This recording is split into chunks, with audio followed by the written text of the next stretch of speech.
El tema que estaremos viendo hoy es la sexta prueba de Abraham y es Lot es capturado. Recuerden, Lot, sobrino de nuestro padre Abraham. Es la quinta aliyá que está en Bereshit, Génesis, capítulo 14, verso 21, hasta el capítulo 15, verso 6. Y con el favor del cielo estaremos leyendo el verso 21. El rey de Shedom, que es Sodoma, dijo a Abraham: dame la gente y toma para ti los bienes.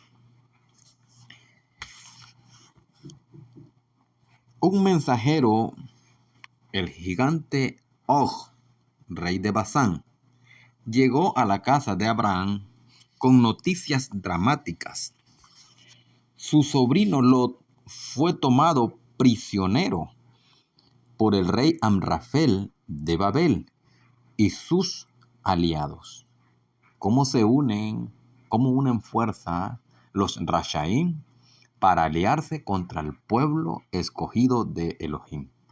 Amrafel no era otro que Nimrod, quien junto con otros 3 reyes vencieron un ejército de 5 reyes rebeldes que habían intentado destruirlo. O sea, 4 reyes contra 5. Y estos 4 reyes son descendientes de Ham, tercer hijo de Noah. Hashem hizo que los 4 reyes iniciaran una guerra contra los 5 otros reyes, diciendo: incitaré a los reyes a pelear entre sí para que sus fortunas, caigan en manos de Abraham. Hay un texto en el Tanaj que dice: la riqueza de los ricos pasará a mano de los justos. Y fue lo que ocurrió aquí. Hashem preservó las posesiones de los Rashaim para que los justos la heredaran. Un mercader rico tuvo que viajar por negocios a un país lejano. Su único hijo permaneció en Jerusalén, donde estudiaba día a día.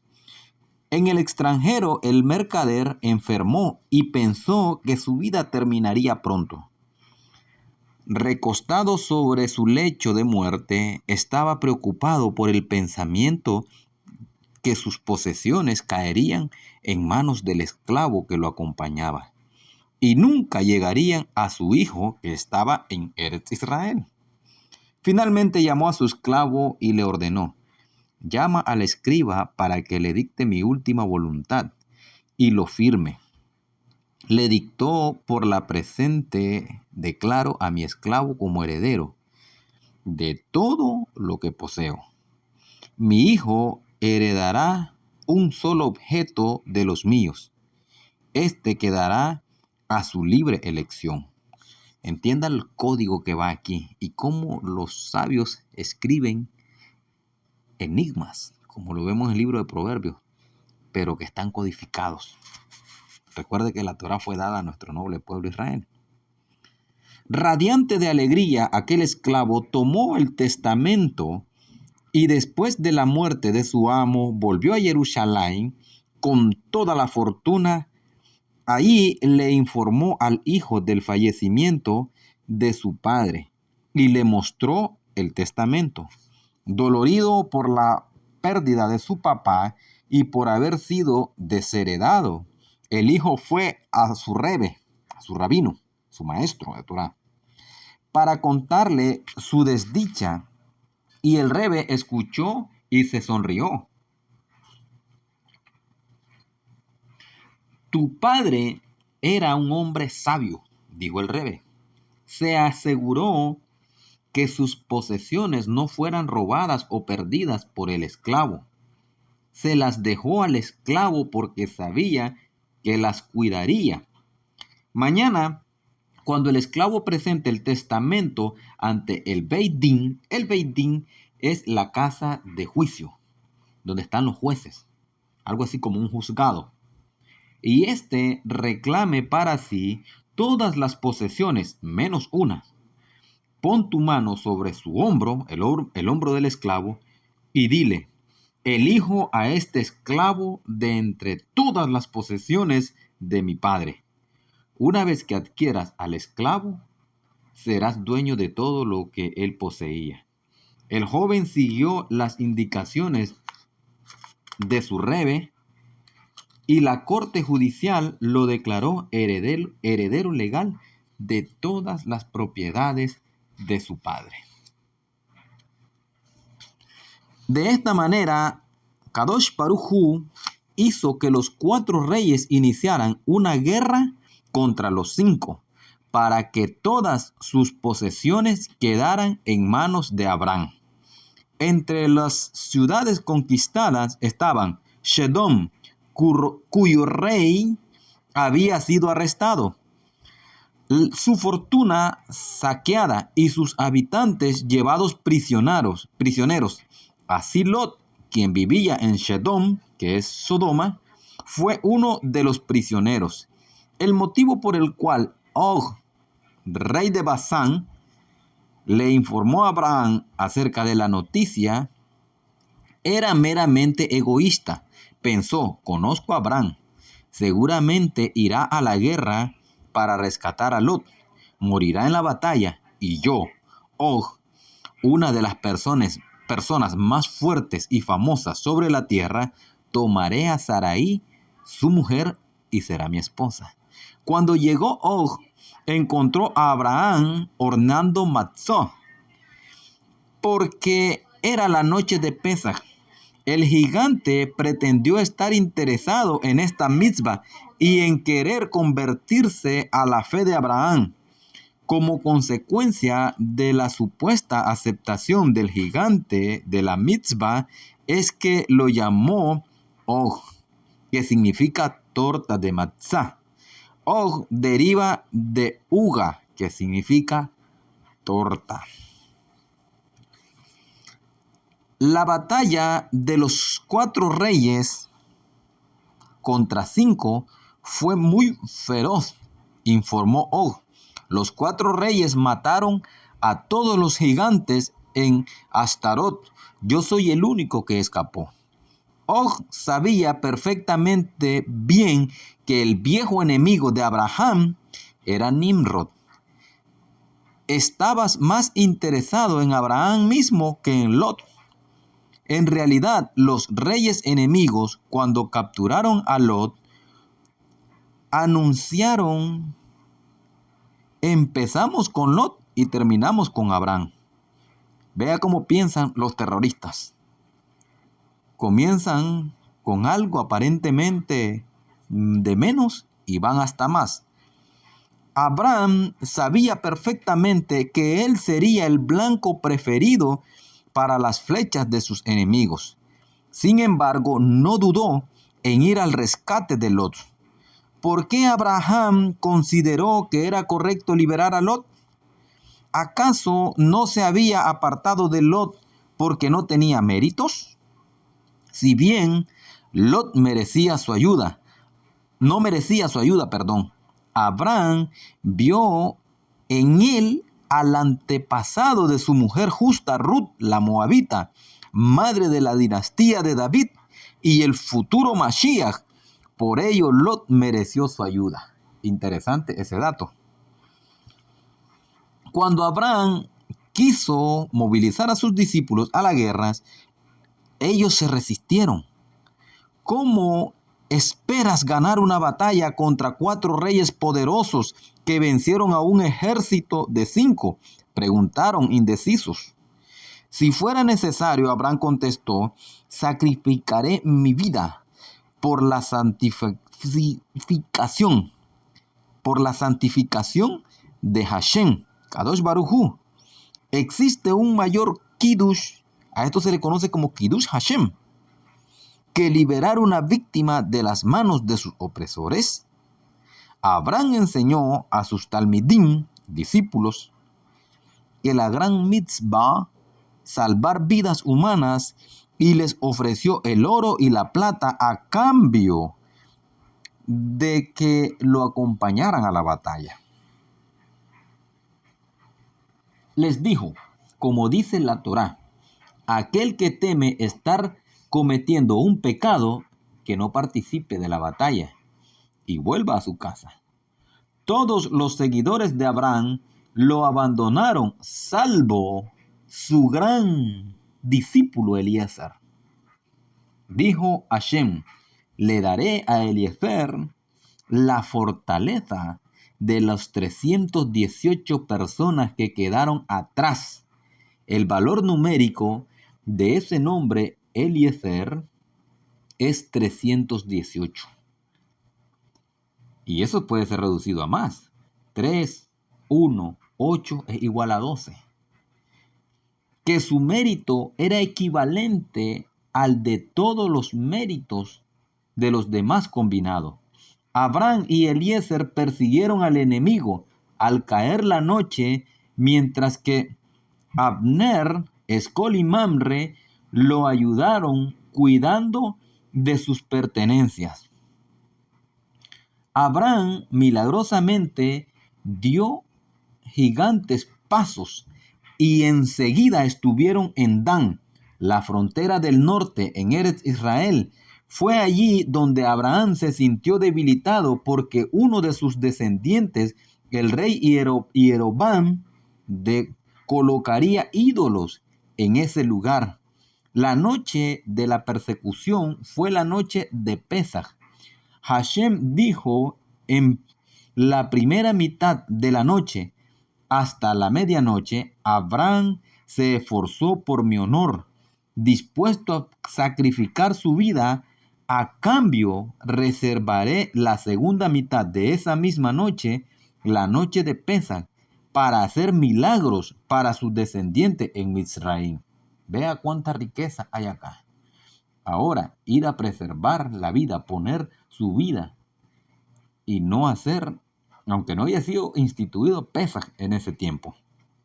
Abraham continuó persiguiendo al enemigo y pronto llegó a Jobá, en las afueras de Damasco.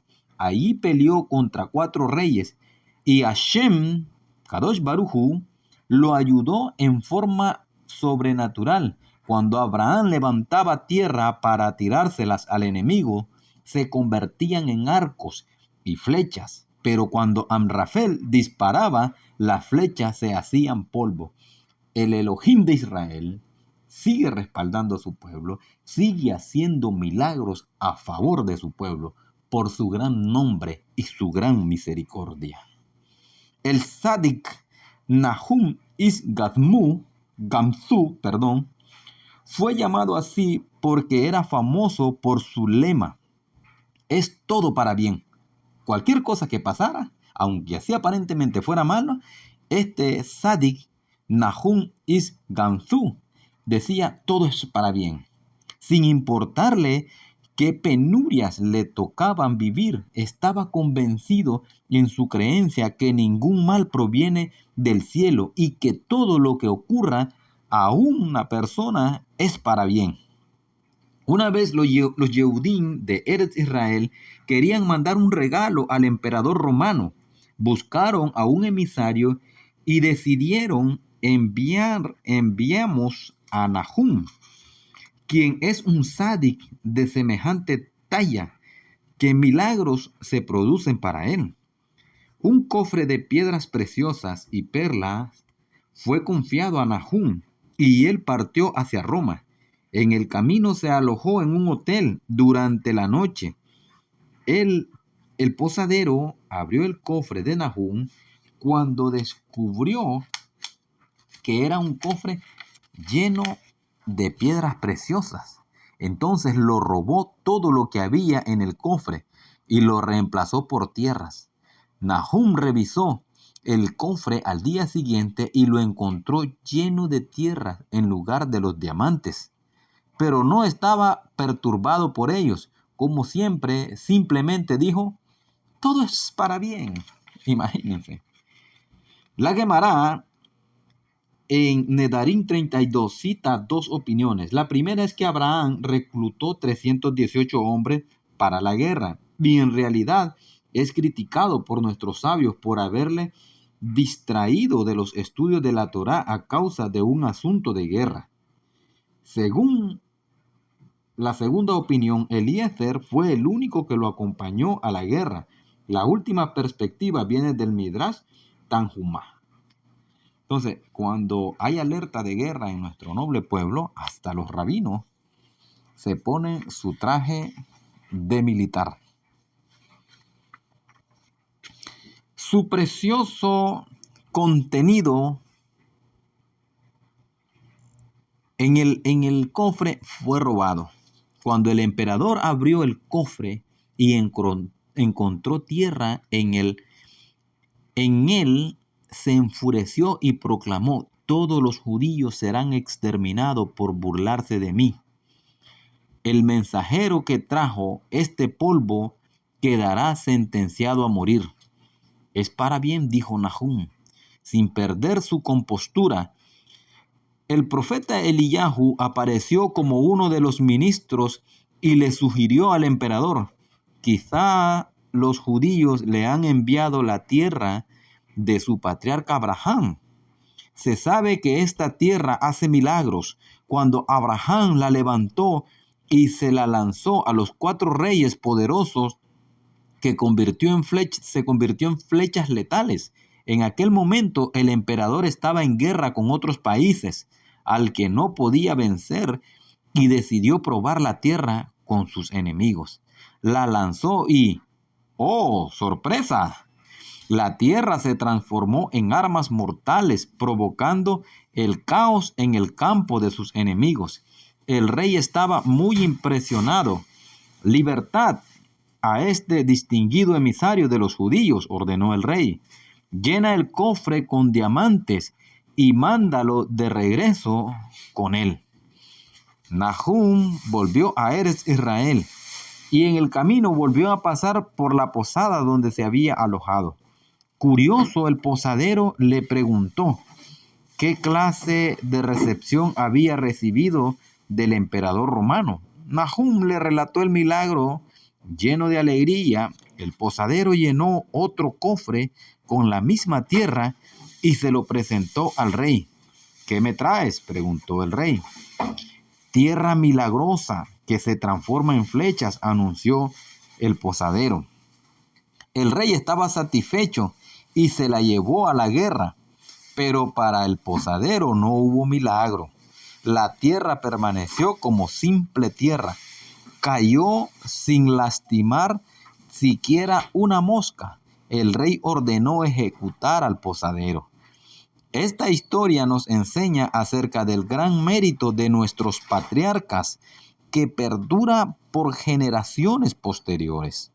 Abraham tuvo una espléndida victoria. Mató a 16 reyes enemigos, entre ellos a Nimrod. Cuando terminó la guerra, los reyes liberados por Abraham, así como sus súbditos, se congregaron en el valle de Shabé, cortaron cedros y construyeron un estrado. Lo sentaron a Abraham y exclamaron: tú eres nuestro amo, tú eres nuestro príncipe, tú eres nuestro Elohim. Abraham se negó a aceptar este título.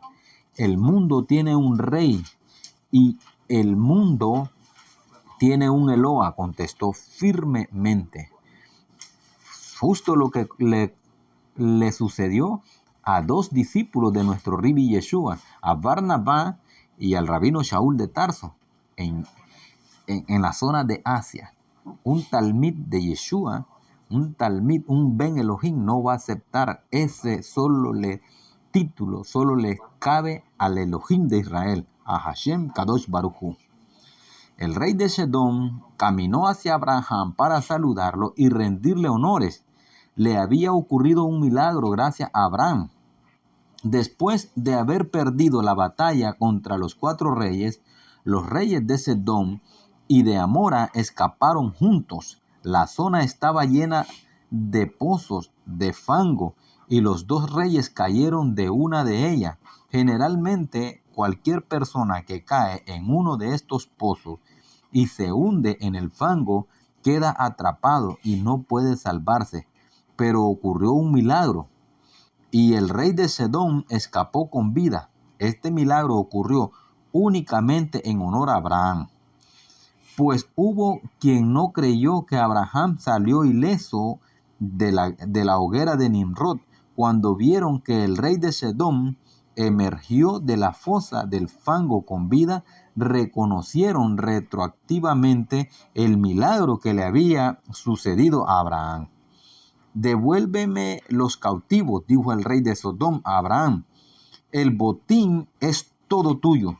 Si hubiéramos sido destruidos por el enemigo, nos hubieran confiscado todos nuestros bienes. Como tú nos salvaste, ahora nuestra fortuna es tuya. Le ofreció a Abraham la fortuna de 16 reyes. Tonto, contestó Abraham, ¿crees tú que yo necesito tu oro, plata y perlas u otras posesiones? No aceptaré nada del botín, ni siquiera un hilo, ni siquiera un hilo.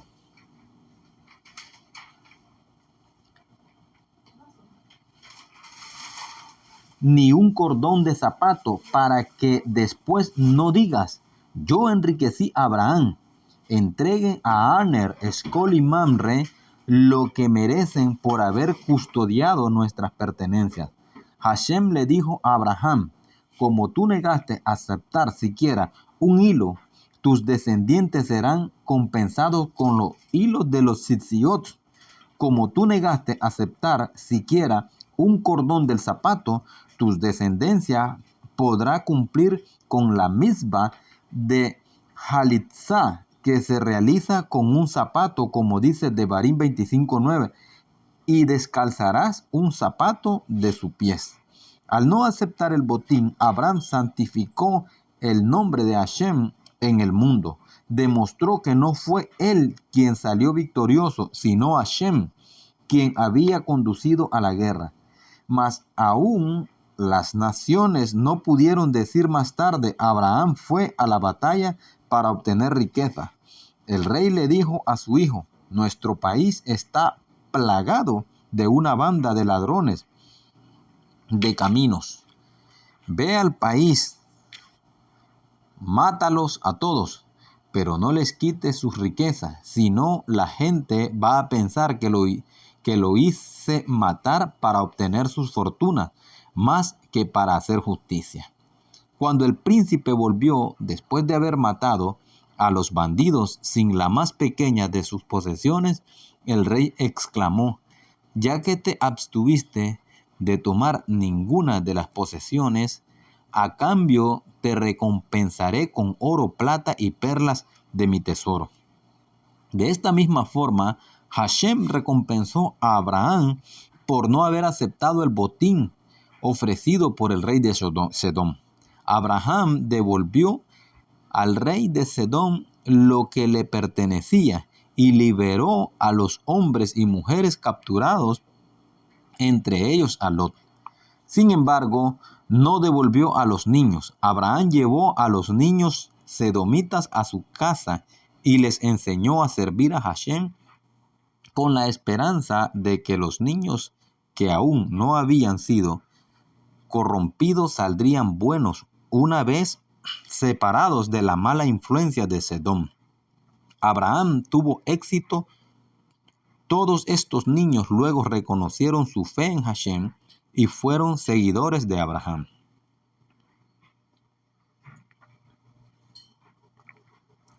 Cuando Abraham se aproximó a las afueras de Jerusalén, uno de los grandes hombres de la generación se le acercó.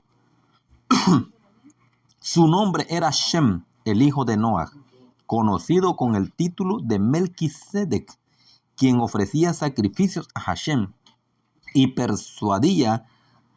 presidía una yeshiva donde se enseñaba el verdadero conocimiento de Elohim. Recuerden que en ese tiempo estos grandes maestros lo que enseñaban eran las 7 leyes universales. Melquisedec había preparado pan y vino para Abraham. también le quiso revelar nuevos conceptos de Torá. Como Abraham y Shem vivían lejos entre sí, no se conocían y ambos esperaban este encuentro con aprehensión y temor. Los pensamientos de Abraham eran: seguramente Shem me maldecirá. Recién volví de una guerra en la que maté a su hijo, Kedorlaomer. Entonces, Kedorlaomer era hijo de Shem, rey de Elián, y a 3 de sus nietos. Shem temblaba y pensaba: Abraham debe odiarme. Mis descendientes malvados trajeron el peligro mortal sobre él. Ambos no eran conscientes de la extraordinaria rectitud del otro. En realidad, Abraham vino a Jerusalén para apaciguar a Shem. Shem le dio la bienvenida a Abraham con un regalo para demostrar que no le guardaba rencor. Los dos grandes hombres se encontraron. Shem, lejos de maldecir a Abraham, le dio una bendición. Bendito sea Abraham, en nombre de Elohim Todopoderoso, hacedor del cielo y la tierra. Bendito seas por Elohim Todopoderoso, quien hizo de tus enemigos que tus enemigos caigan ante ti, exclamó. Hashem planeó que Shem fuera un antepasado de todos los Coanim. Pero como bendijo a Abraham antes de bendecir a su creador, Hashem le quitó la keuná, el sacerdocio, a Shem, y se la dio a Abraham. Abraham le dio a Shem una 10ª parte del botín de Sedom y Amora y de las pertenencias de Lot. Abraham fue el primero en separar el maaser, el diezmo, de sus generaciones. Que el Todopoderoso les bendiga grande y poderosamente. Shalom.